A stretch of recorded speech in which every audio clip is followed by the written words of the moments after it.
An Air India flight which took off early this morning from Mumbai for London returned to Mumbai. Due to the emerging situation in Iran and the subsequent closure of its airspace, Air India has announced major diversions and returns of multiple international flights in the interest of passengers' safety. Flights from London, New York, Vancouver and Toronto to Delhi and Mumbai have either been diverted to cities Sharjah, Jeddah and Frankfurt or are returning to their points of origin. Notable affected flights include AI-130 from London to Mumbai, AI-102 from New York to Delhi, and AI-189 from Delhi to Toronto, among many others. Passengers scheduled on these routes are advised to check their flight status immediately. Air India has assured that it is working to minimize disruption by providing accommodation, complimentary rescheduling options, and full refunds to affected travelers.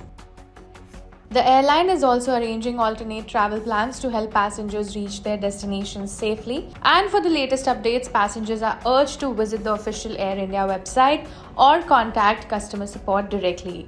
Airlines cleared out of the airspace over Israel, Iran and Iraq early on Friday after Israel launched attacks on targets in Iran, with carriers scrambling to divert and cancel flights to keep passengers and crew safe.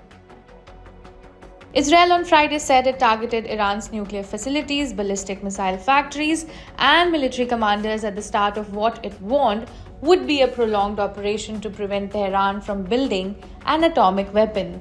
Iranian airspace has been closed until further notice, state media reported. As reports of strikes on Iran emerged, other commercial flights by airlines including Dubai's Emirates, Lufthansa, and Air India were flying over Iran.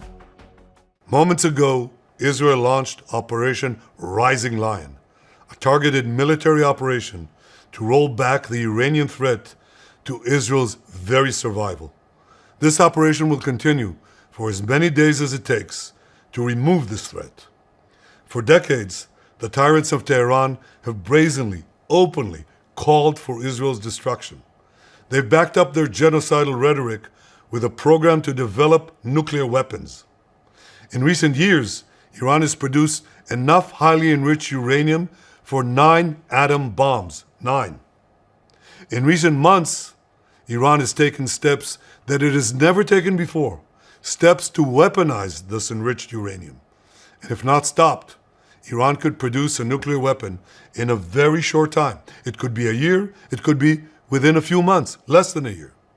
This is a clear and present danger to Israel's very survival. 80 years ago, the Jewish people were the victims of a Holocaust perpetrated by the Nazi regime. Today, the Jewish state refuses to be a victim of a nuclear Holocaust perpetrated by the Iranian regime. Now, as Prime Minister, I've made it clear time and again, Israel will never allow those who call for our annihilation to develop the means to achieve that goal. Tonight, Israel backs those words with action. We struck at the heart of Iran's nuclear enrichment program. We struck at the heart of Iran's nuclear weaponization program. We targeted Iran's main enrichment facility in Natanz. We targeted Iran's leading nuclear scientists working on the Iranian bomb. We also struck at the heart of Iran's ballistic missile program. Last year, Iran fired 300 ballistic missiles at Israel. Each of these missiles carries a ton of explosives and threatens the lives of hundreds of people. Soon, those missiles could carry a nuclear payload, threatening the lives not of hundreds, but of millions. This is a developing story, so stay tuned with the Indian Express.